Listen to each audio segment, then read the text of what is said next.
रूस यूक्रेन युद्ध के बीच एक बार फिर भारतीय नागरिकों की सुरक्षा को लेकर चिंता बढ़ गई है। यूक्रेन के ओडेसा बंदरगाह पर एक व्यापारी जहाज पर हुए हमले में 4 भारतीय चालक दल के सदस्य सवार थे। इनमें से 2 सुरक्षित हैं, जबकि 2 अन्य भारतीयों के बारे में अभी तक कोई आधिकारिक जानकारी सामने नहीं आई है। भारतीय दूतावास पूरे मामले पर नजर बनाए हुए है और स्थानीय अधिकारियों के लगातार संपर्क में है। रूस और यूक्रेन के बीच जारी जंग के बीच ब्लैक सी के अहम बंदरगाह ओडेसा से एक चिंताजनक खबर सामने आई है। बता दें कि ओडेसा बंदरगाह पर खड़े व्यापारी जहाज MV AGN रागनर पर हुए हमले में 4 भारतीय चालक दल के सदस्य सवार थे। घटना के बाद कीव स्थित भारतीय दूतावास ने तत्काल स्थिति पर प्रतिक्रिया दी और बताया कि जहाज पर मौजूद 2 भारतीय सुरक्षित हैं, जबकि अन्य 2 भारतीयों की जानकारी का भी इंतजार किया जा रहा है।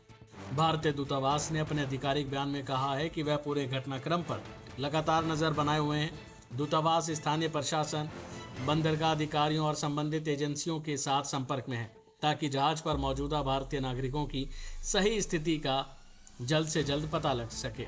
फिलहाल लापता बताए जा रहे दोनों भारतीयों को लेकर कोई आधिकारिक पुष्टि नहीं हुई है। ओडेसा यूक्रेन का सबसे महत्वपूर्ण ब्लैक सी पोर्ट माना जाता है। रूस यूक्रेन युद्ध शुरू होने के बाद से ये इलाका लगातार मिसाइल और ड्रोन हमलों का निशाना बनता जा रहा है। समुद्री व्यापार के लिहाज से रणनीतिक रूप से बेहद अहम इस बंदरगाह पर कई बार बड़े हमले हो चुके हैं, जिससे वहां काम करने वाले विदेशी नाविकों की सुरक्षा भी लगातार चुनौती बनी हुई है। ये घटना ऐसे समय पर हुई जब कुछ ही दिनों पहले यूक्रेन के तट के पास एक अन्य मालवाहक जहाज पर हुए हमले में 4 भारतीय नाविकों की जान चली गई थी और एक भारतीय गंभीर रूप से घायल हो गया था। उस घटना के बाद भारत सरकार ने रूस के प्रभारी राजदूत को तलब कर कड़ा विरोध दर्ज कराया था। विदेश मंत्रालय ने साफ कहा था कि किसी व्यापारी जहाज पर हमला जिसमें भारतीय नागरिकों की जान जाए पूरी तरह स्वीकार्य है। अब ओडेसा बंदरगाह पर हुए इस ताज़ा हमले ने एक बार फिर युद्ध क्षेत्र में काम कर रहे भारतीय नाविकों की सुरक्षा को लेकर सवाल खड़े कर दिए हैं।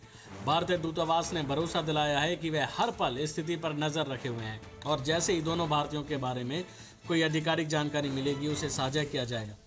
बता दें कि रूस यूक्रेन युद्ध का असर अब केवल दोनों देशों तक ही सीमित नहीं रह गया है, बल्कि इसमें काम कर रहे विदेशी नागरिक भी इसकी चपेट में आ रहे हैं। फिलहाल सबकी नज़र उन 2 भारतीयों की सलामती की खबर पर टिकी है, जिनके बारे में अभी भी आधिकारिक जानकारी का इंतजार है। अभी के लिए फिलहाल इतना ही। बाकी अपडेट के लिए बने रहिए भारत एक्सप्रेस के साथ।